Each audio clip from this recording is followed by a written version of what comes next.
Welcome back guys. तो movie वाला आपके लिए लेकर आया है साल 2024 में रिलीज हुई American thriller movie heart of the Hunter का फुल मूवी एक्सप्लेनेशन। तो कहानी के शुरू होते ही हम एक आदमी को कार से निकलता देखते हैं। उसके घर से निकलते ही किसी ने उसके ऊपर अटैक कर दिया और इस अटैक में वो मारा गया।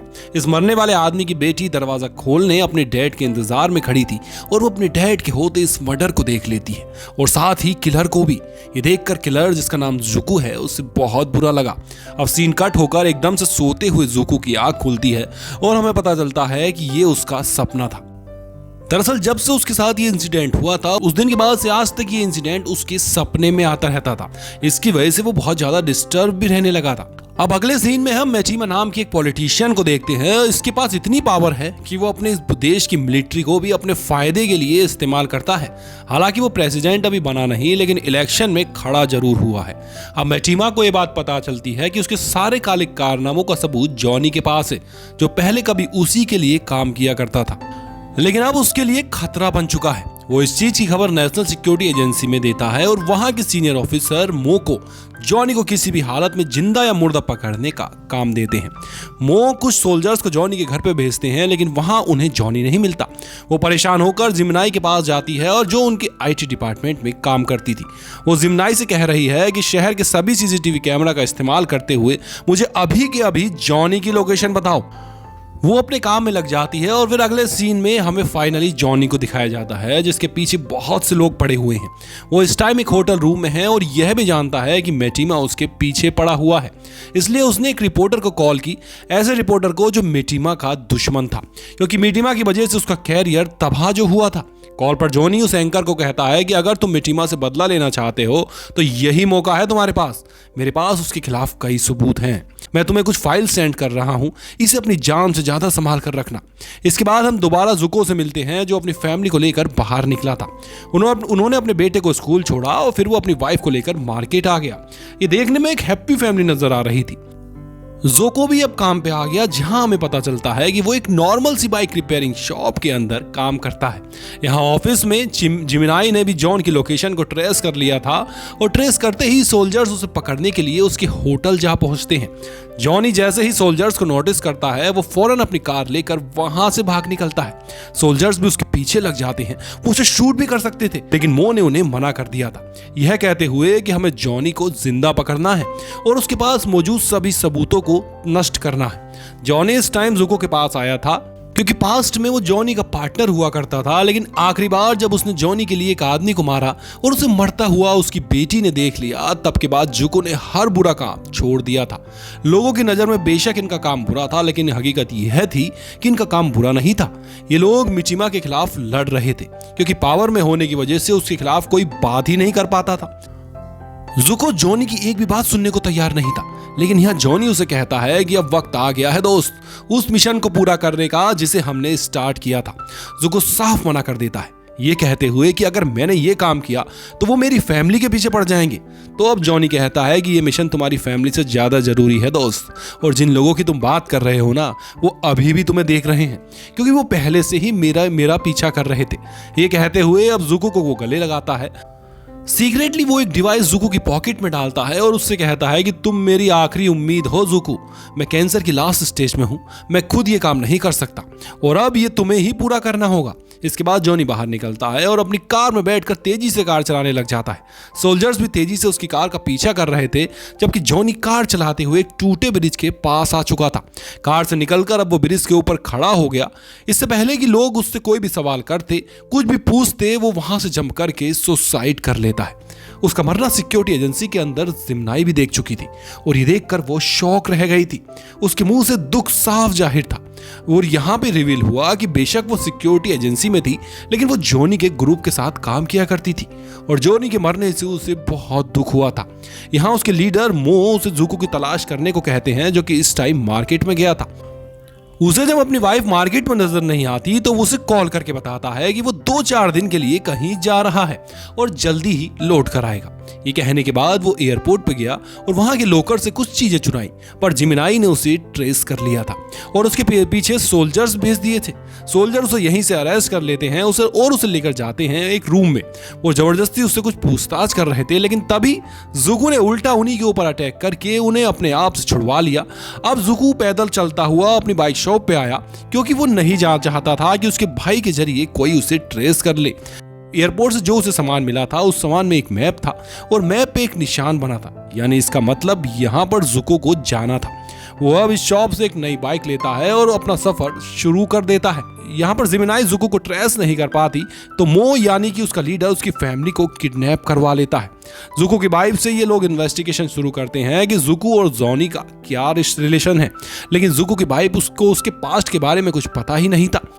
उसे जुको के बारे में जब कोई इन्फॉर्मेशन नहीं मिलती तो मीचिमा मू को अपने घर बुलाता है और उससे कहता है कि अगर तुमने जुको को पकड़कर उससे हर सच्चाई नहीं उगलवाई कि उनके आगे का प्लान क्या है और उनके पास मेरे खिलाफ कौन कौन से सबूत हैं, तो देख लेना, मैं तुम्हारे डैड को सच्चाई बता दूंगा। वो उसे उसके डैड के खिलाफ कुछ सबूत दिखाता है। जब व्हाइट और ब्लैक लोगों के बीच में जंग छिड़ी थी तो मो के डैड सीक्रेट व्हाइट लोगों का साथ दे रहे थे, जिससे उन्हें पैसे मिले थे। अब आधी रात में जुको जिमनाई को कॉल करता है और उससे पूछता है कि अब क्या प्लान है आगे का, जॉनी से मेरा कांटेक्ट क्यों नहीं हो पा रहा है। तो जवाब में जिमनाई कह बताती है कि वो मर चुका है। ये सुनकर वो भी दुख से पागल हो गया था, क्योंकि जुको के लिए वो एक फैमिली की तरह था। जॉनी ने बिल्कुल उसे एक बाप की तरह पाला था। यहीं पर जिमनाई उसे एक और बुरी खबर देती है कि मो ने उसकी फैमिली को किडनैप कर लिया था।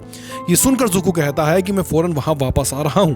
तो जवाब में जिमनाई कहती है कि नहीं, अपना मिशन पूरा करो, यहाँ की सारी कंडीशन मैं संभाल लूंगी, मैं उन्हें किसी तरह यहाँ से निकाल लूंगी। अगले दिन ऑफिस में वो को ये खबर मिलती है कि जुको अपनी वर्कशॉप से एक बाइक चुरा कर भागा था। ऐसे में वो न्यूज़पेपर के अंदर एक बाइक चोर के नाम से ऐड दे देती है। अब जुको जैसे ही फ्यूल डलवाने के लिए रुकता है तो वहां उस फ्यूल स्टेशन की मालिक जुको को पहचान लेती है। वो जुको का पीछा तो नहीं करती, लेकिन सिक्योरिटी एजेंसी को कॉल करके उसके बारे में खबर कर देती है।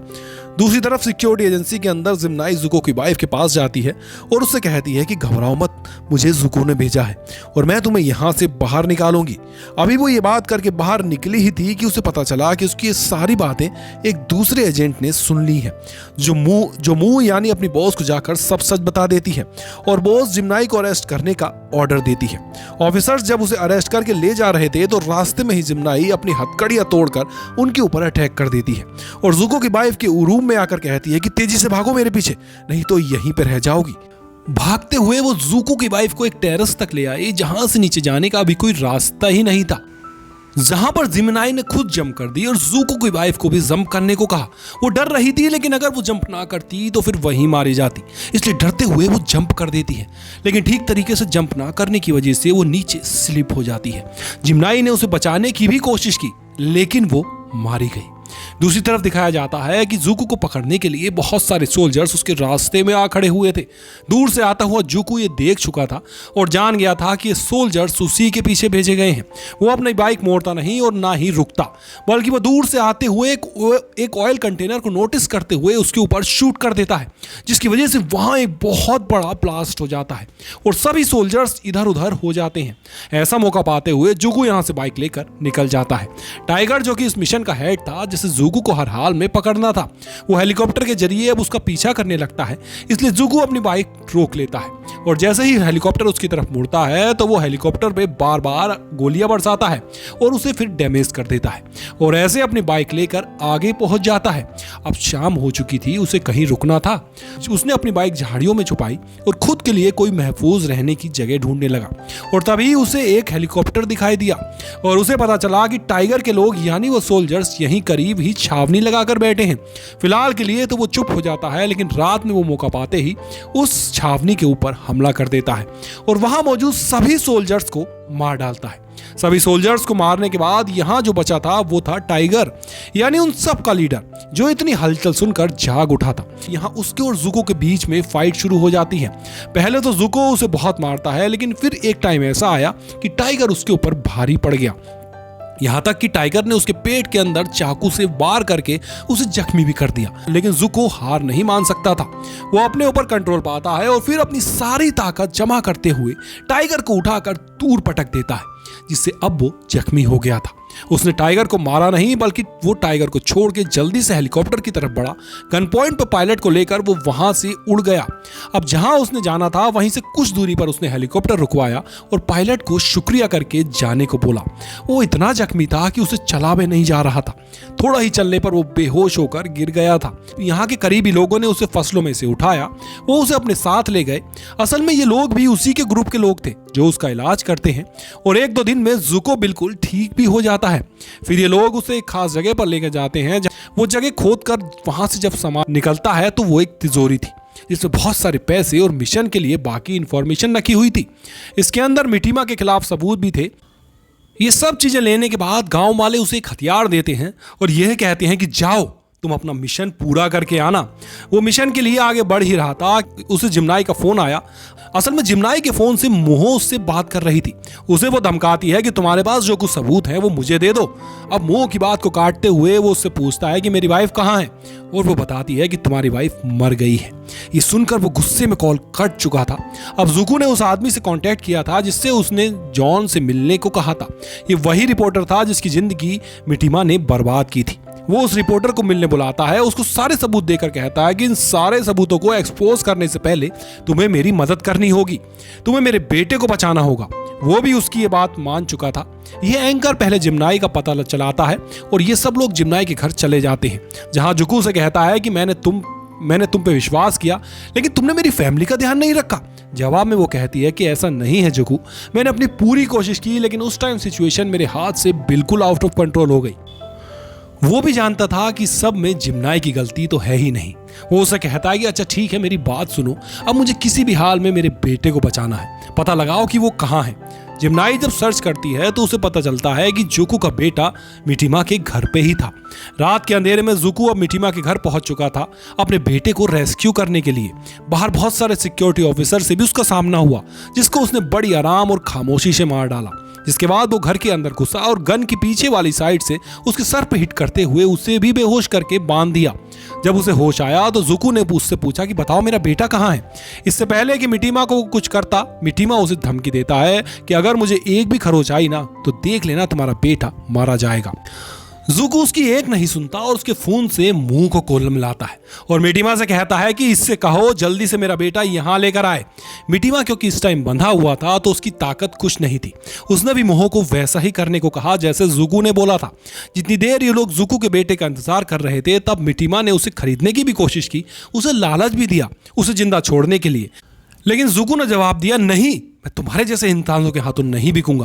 तुमने अपने ही लोगों को धोखा दिया और तुम्हारी वजह से हम जैसे कितने ही लोग भूखे मर रहे हैं। एकदम से इन्हें बाहर से रोने की आवाज सुनाई देती है और जुगो को पता चल जाता है कि मिटीमा ने उसके साथ चालाकी के ली है। उसने यहाँ पे बहुत सारे सोल्जर्स को बुला लिया था, जिन सोल्जर्स को अभी भी टाइगर नाम के सोल्जर लीड कर रहा था, जिसे जुको वहां जिंदा छोड़कर आया था। जुको खुद एक ट्रेन कमांडर था, ज्यादा लोगों से लड़ने की ट्रेनिंग उसने पहले ही दी गई थी। वो बिना वक्त जाया किए अपनी बंदूक हाथ में लिए सभी लोगों को मारता चला जाता है और फिर आखिर में बच जाता है टाइगर। ये दोनों लड़ते हैं और आखिर में जुकू टाइगर को बस मारने ही वाला था, लेकिन इतने में ही मोहो उसके बेटे को लेकर उसके पीछे आ गई।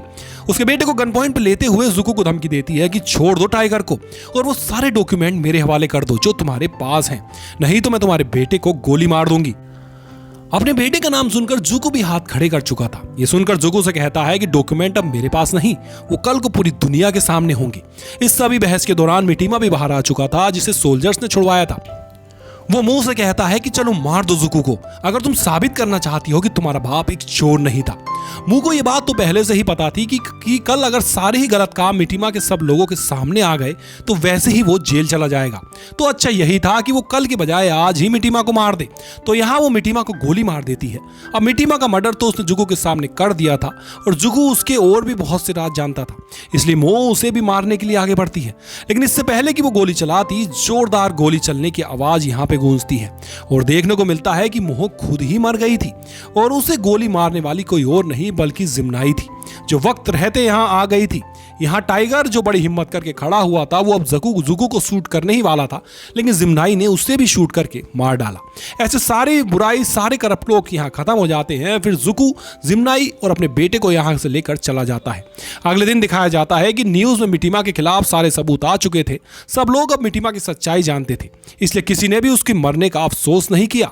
जब अपने बेटे को लेकर किसी दूसरे शहर में शिफ्ट हो रहा था और अभी भी उसके साथ उसकी वाइफ की यादें थीं जिसे वो बहुत प्यार करता था, और इस सारे वाकये में उसे सिर्फ अपनी वाइफ को ही खोने का दुख था, जिसे दिखाते हुए इस फिल्म की कहानी भी यहीं पर खत्म हो जाती है।